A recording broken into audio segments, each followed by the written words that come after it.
Shalom, Bapak Ibu Saudara-saudari yang dikasihi Tuhan. Kita bersyukur kepada Tuhan karena pertolongan Tuhan kita sudah masuk di minggu kedua di tahun 2021. Di hari Minggu tanggal 10 Januari ini. Mari kita berdoa sebelum belajar tentang kebenaran firman Tuhan, khususnya maksud-maksud Tuhan di hari-hari terakhir ini. Kita berdoa. Bapa di dalam kerajaan sorga, dikuduskanlah namamu. Di hari ini kami mau belajar tentang kebenaran firman-Mu. Terutama isi hatimu Tuhan di hari-hari terakhir di mana kami tinggal di bumi ini. Menantikan Engkau dan mau hidup menuruti firman-Mu. Urapilah hamba-Mu Tuhan, dan buatlah hamba sehingga hamba layak di hadapan kekudusan-Mu. Dengan bilur-bilur darah Yesus Kristus yang kudus dan suci itu, hamba mohon kepadamu Bapa. Hamba juga berdoa untuk umat-Mu yang senantiasa mendengarkan khotbah melalui channel YouTube ini. Dalam nama Yesus, amin. Bapak Ibu Saudara-saudari yang dikasihi Tuhan, tidak kebetulan kalau hari-hari ini kita diperhadapkan dengan kondisi dan situasi COVID-19, COVID-19 ini. Bapak Ibu yang dikasihi Tuhan, tidak kebetulan. Segala sesuatu yang terjadi di bumi, semua ada dalam kemahakuasaan Allah. Yang terpenting bagi kita adalah bagaimana supaya kita itu memahami apa yang Tuhan inginkan di hari-hari zaman ini, di akhir zaman ini. Itu yang paling terpenting. Ketika kita mengerti, ketika kita mengetahui dan membuat kita sehingga kita akan hidup menantikan Tuhan dan menuruti firman-Nya. Karena hanya orang-orang menurut Wahyu pasal 3 ayat 10 yang menantikan Tuhan dan hidup menuruti firman Tuhan, maka mereka akan dilindungi dari hari pencobaan yang Tuhan izinkan atas seluruh bumi ini. Bapak Ibu Saudara-saudari yang dikasihi Tuhan dimanapun Anda berada, kita dibawa Tuhan untuk belajar bagaimana isi hati Tuhan di hari-hari ini. Suatu ketika Tuhan Yesus didatangi oleh orang-orang dan membawa kabar tentang bagaimana mereka melihat peristiwa di mana ada orang-orang Galilea yang darahnya dicampur oleh Pilatus untuk dicampur oleh Pilatus darah korban mereka yang mereka persembahkan. Lukas pasal 13 ayat 1 berkata, pada waktu itu datanglah kepada Yesus beberapa orang membawa kabar tentang orang-orang Galilea yang darahnya dicampurkan Pilatus dengan darah korban yang mereka persembahkan. Apa yang Yesus katakan? Apa yang Yesus tanggapi terhadap mereka? Ketika mereka membawa informasi itu, Yesus berkata, jawab Yesus, sangkamu orang-orang Galilea ini lebih besar dosanya daripada dosa semua orang Galilea yang lain? Karena mereka mengalami nasib itu. Ayat 3 berkata, tidak, kataku kepadamu, tetapi jikalau kamu tidak bertobat, kamu semua akan binasa atas cara demikian. Bapak Ibu, saya garis bawahi, jikalau kamu tidak bertobat, maka kamu akan binasa dengan cara yang demikian. Selanjutnya Yesus berkata, atau sangkamu ke-18 orang yang mati ditimpa menara dekat Siloam lebih besar kesalahannya daripada kesalahan semua orang lain yang diam di Yerusalem? Yesus berkata di ayat yang kelima, tidak, kataku kepadamu, tetapi jikalau kamu tidak bertobat, kamu semua akan binasa atas cara demikian. Yesus berkata, tidak. Jikalau kamu tidak bertobat, situasi yang dialami oleh 18 orang yang ditimpa oleh menara, orang-orang yang tidak bertobat akan mengalami hal yang sama. Ataupun orang-orang Galilea yang darahnya dicampur, orang-orang yang tidak bertobat akan mengalami hal yang sama. Bapak, Ibu, saudara-saudari yang dikasihi Tuhan, bertobat atau tobat bagi Tuhan adalah hal yang paling penting. Bertobat atau tobat ini kita bisa bukan bandingkan sih, tapi kita bisa melihat bahwa antara tobat dan iman kepada Yesus ini kedua hal yang merupakan hal yang sangat penting, dan saya tidak bisa mengatakan yang mana yang lebih penting. Cuman bagi Tuhan ingin setiap orang yang hidupnya di dalam dosa harus bertobat. Nah, Tuhan menginginkan dalam percakapan mereka dengan orang-orang ini, percakapan Tuhan dengan orang-orang yang membawa kabar ini, Tuhan menginginkan supaya jangan mereka melihat kesalahan orang lain. Jangan menghakimi orang lain.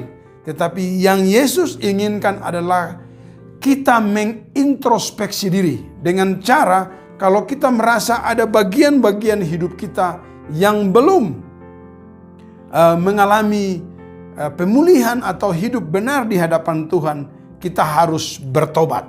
Itulah sebabnya 2 kali Yesus mengatakan bertobat. Kalau tidak, hal yang sama kita akan ditimpa. Bapak, Ibu, saudara-saudari yang dikasihi Tuhan, dimanapun Anda berada, tobat dalam perjanjian lama dikatakan dalam bahasa Ibrani adalah suf. Dan juga ada pengertian yang berikutnya adalah tesufa. Saudara, di dalam kitab Yeremia pasal 3 ayat 14, kitab Yeremia pasal 3 ayat 14, itu firman Tuhan berkata bahwa kembalilah hai anak-anak yang murtad, demikianlah firman Tuhan, karena aku telah menjadi Tuhan atas kamu. Aku akan mengambil kamu, seorang dari setiap kota dan 2 orang dari setiap keluarga, dan akan membawa kamu ke Sion. Bapak, Ibu, saudara-saudari yang dikasihi Tuhan, betapa sedikitnya orang-orang pilihan. Bayangkan Tuhan katakan bahwa seorang dari setiap kota dan 2 orang dari setiap keluarga Yesus bawa ke Bukit Sion. Tuhan bawa ke Bukit Sion, ke Bukit Tuhan.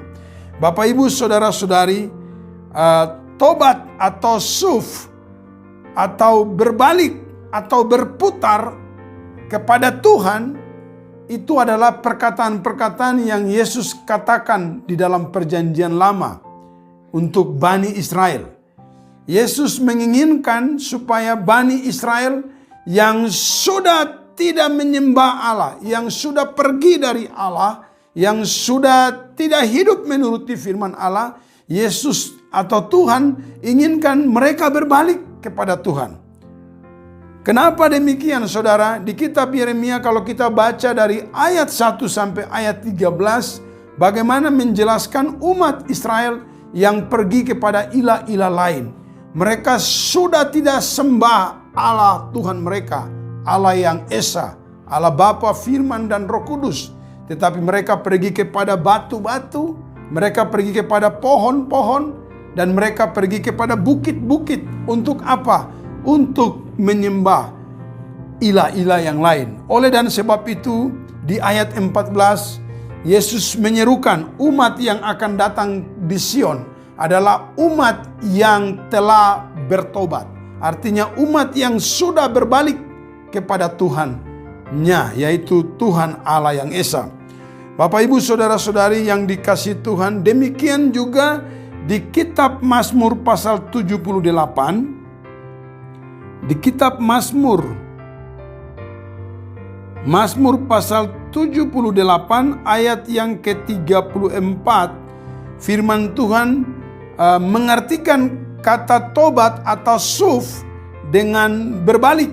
Firman Tuhan berkata, apabila ia membunuh mereka, maka mereka mencari dia, mereka berbalik dan mengingini Allah. Bapak, Ibu, saudara-saudari yang dikasihi Tuhan, di zaman Perjanjian Lama, Tuhan buat situasi-situasi yang membuat sehingga umatnya berbalik dan mencari dia. Salah satu situasi yang Tuhan buat adalah Tuhan membunuh orang-orang yang tidak menyembahnya. Tuhan membunuh mereka supaya apa? Supaya orang-orang yang tidak dibunuhnya menjadi contoh dan mereka akan berbalik mencari Tuhannya.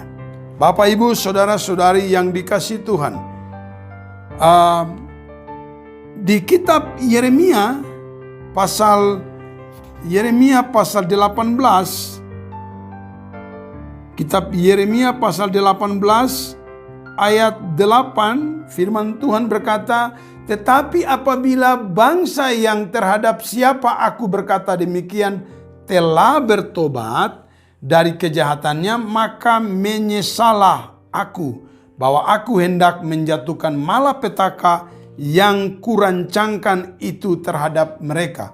Salah satu situasi yang Tuhan buat supaya orang berbalik atau orang bertobat atau suf dalam bahasa Ibrani adalah Tuhan merancangkan malapetaka. Bapak, Ibu, saudara-saudari yang dikasihi Tuhan, secara tidak langsung malapetaka sementara terjadi di bumi ini. Malapetaka sementara bekerja di hari-hari terakhir ini, di mana COVID-19 sementara bergerak. Dan menurut informasi, virus ini di hari-hari ini ke depan semakin jahat. Oleh dan sebab itu, Bapak, Ibu, saudara-saudari yang dikasihi Tuhan, Tuhan berkata, ketika manusia bertobat, ketika manusia berbalik kepada Tuhan, ketika umat Tuhan berbalik kepada Tuhan, maka Tuhan akan menyesal. Bapak, Ibu, saudara-saudari, belajar dari tukang priuk di Yeremia pasal 18. Tuhanlah yang membentuk umatnya. Tuhan ingin umatnya itu menjadi bejana yang luar biasa. Apabila bejana itu dibentuk dan rusak, dia akan menggantikan dengan bejana yang lain. Tujuannya apa? Hanya untuk memuliakan penciptanya. Saudara perhatikan, kalau periuk itu dibuat bagus dan ditaruh di suatu tempat, orang ketika melihat periuk itu, mereka akan bertanya, siapa yang membuat periuk ini? Mereka akan memuji yang membuatnya. Demikian kita sebagai umat ciptaan Allah. Ketika Tuhan membentuk kita dengan berbagai cara, ada kalanya periuk itu rusak. Ada kalanya ada umat-umat Tuhan yang mati dengan situasi dan kondisi yang aneh-aneh. Tetapi saudara yang dikasihi Tuhan, situasi dan kondisi tersebut Tuhan inginkan supaya manusia itu bertobat, berbalik kepada Allah penciptanya. Saudara, ketika Anda mendengarkan firman ini, saya mau beritahu, ketika di dalam diri Anda sendiri bisa mengetahui diri Anda, siapa diri Anda. Anda bisa menintrospeksi diri Anda.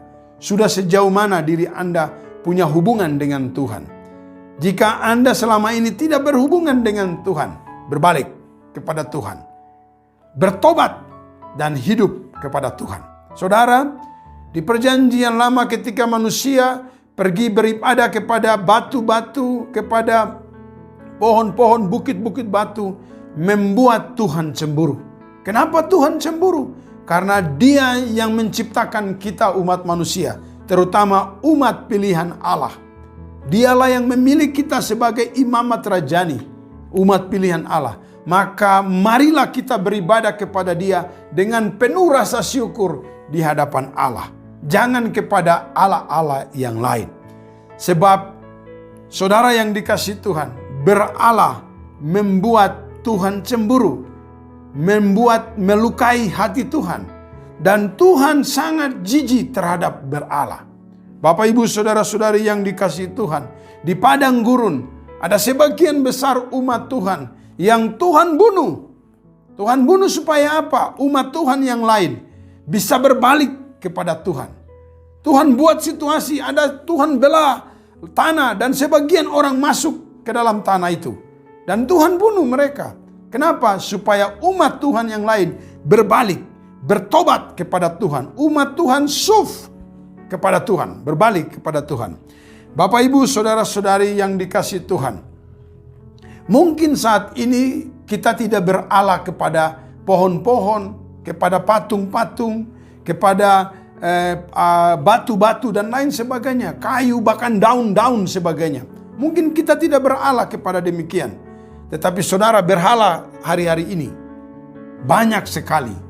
Karena berala artinya sistem pemikiran di mana kita mendahulukan sesuatu dibanding dengan Tuhan. Kita mendahulukan sesuatu daripada Tuhan.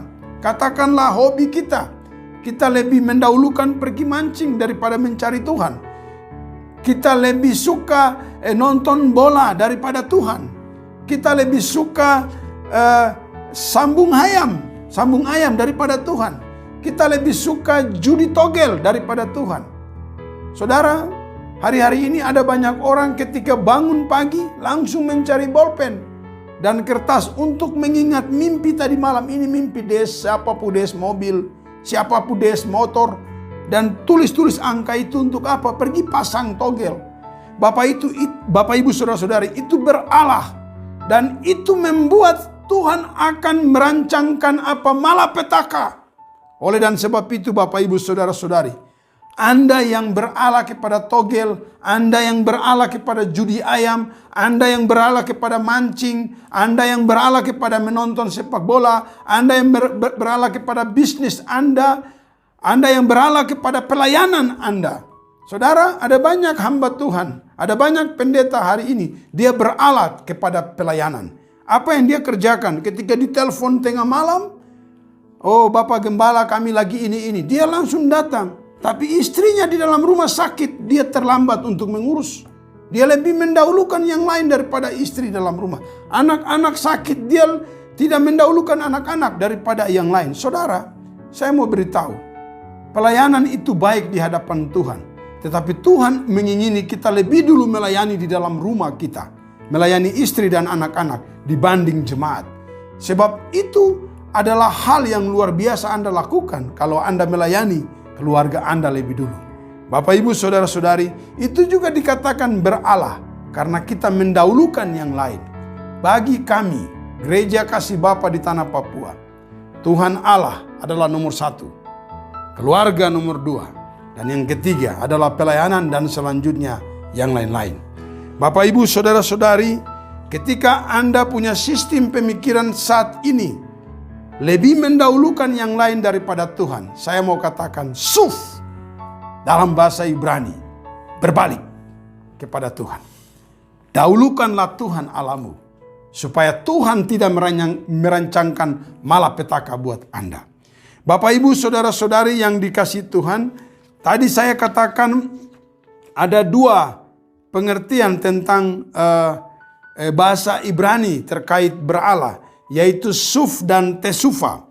Tesufa tidak ditemukan di dalam Alkitab, tetapi ditandai dengan peristiwa persembahan darah sebagai pendamaian atau kaparah. Dalam bahasa Ibrani, pendamaian atau kaparah. Saudara, Imamat pasal 16, menandakan pertobatan atau pendamaian terhadap kepada Allah. Imamat pasal 16 ayat yang ke-30, firman Allah berkata, karena pada hari ini harus diadakan pendamaian atau tesufah bagimu untuk mentahirkan kamu. Kamu akan ditahirkan dari segala dosamu di hadapan Tuhan.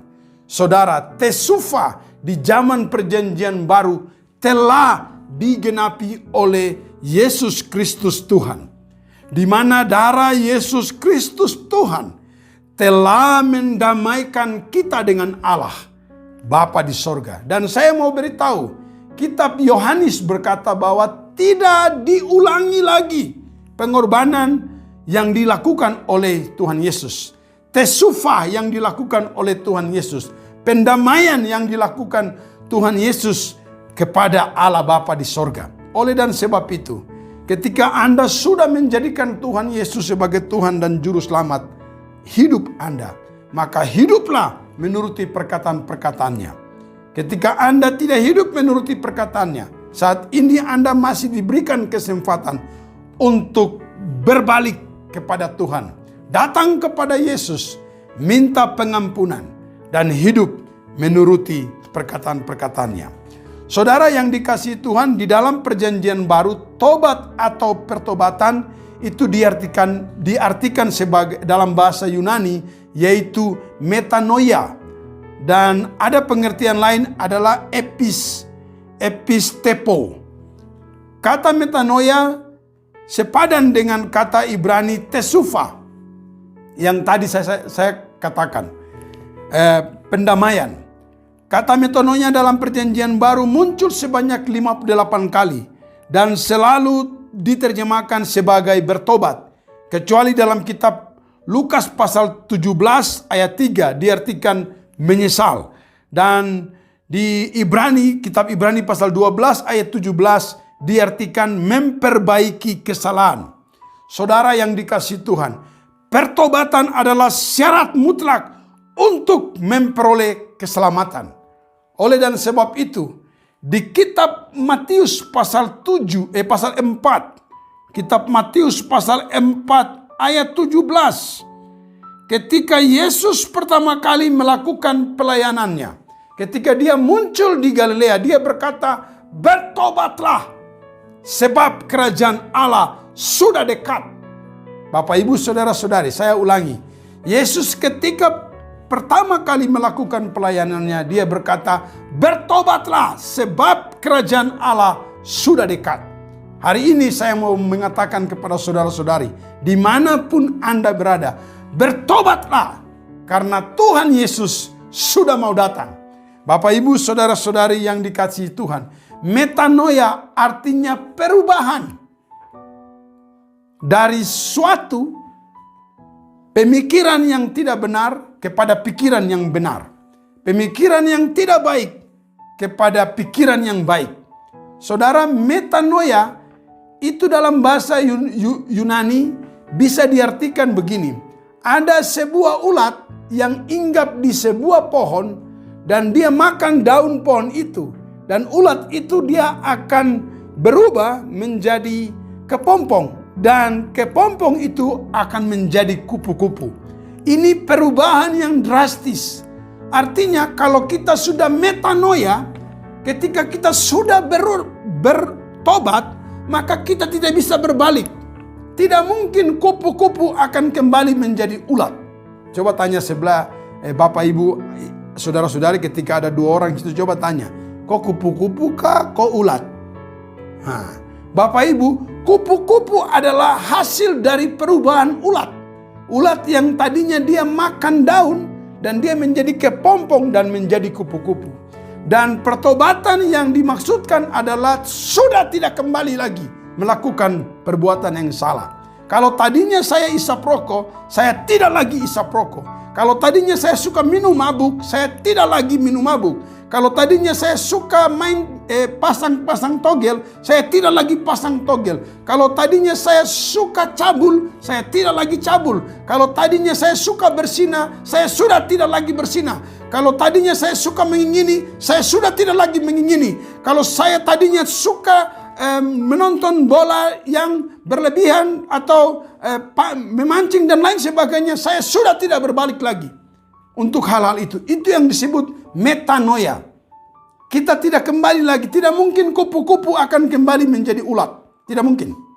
Oleh dan sebab itu, Bapak, Ibu, Saudara-saudari yang dikasihi Tuhan, marilah hargai karya pendamaian yang dilakukan oleh Yesus Kristus Tuhan terhadap dunia ini.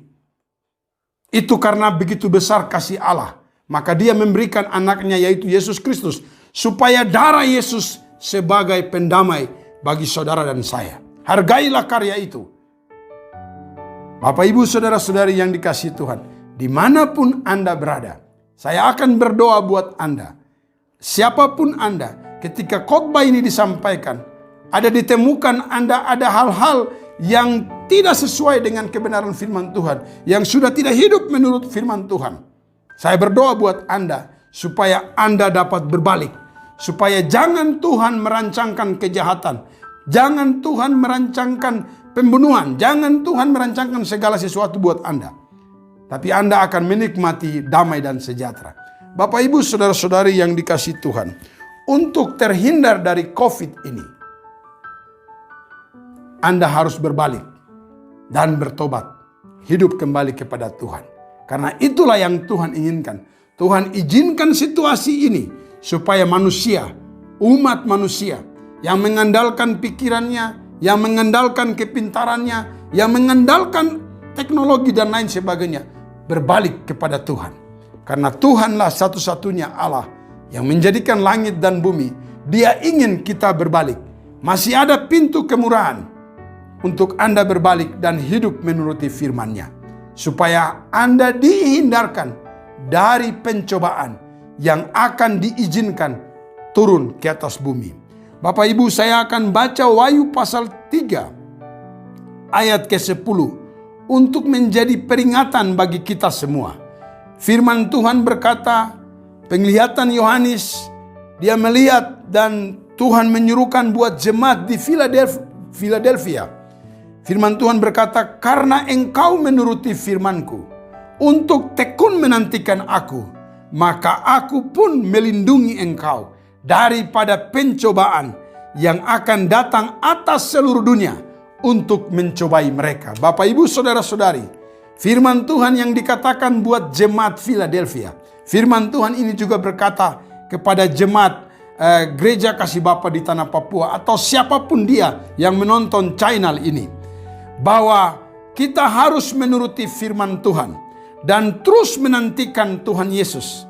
Maka Tuhan Yesus akan melindungi kita dari pencobaan yang akan datang atas seluruh dunia untuk mencobai mereka yang diam di bumi. Saudara dan saya, kami ada tinggal di bumi bersama-sama. Dan pencobaan yang akan datang tidak bisa kita hindari. Tetapi Yesus Kristus akan melindungi kita jika kita menuruti firman-Nya dan menantikan Dia. Kita berdoa. Bapa, hamba-Mu sudah menyampaikan firman-Mu. Hari ini saya berdoa yang mendengarkan firman ini. Tuhan, ampunilah dosa mereka dan mereka mau berbalik kepadamu. Di dalam nama Yesus, kami mau hidup menuruti firman-Mu dan menantikan Engkau. Karena kami akan dilindungi oleh Engkau dari pencobaan yang akan datang menimpa bumi ini. Dalam nama Yesus, amin. Tuhan memberkati Anda dimanapun Anda berada.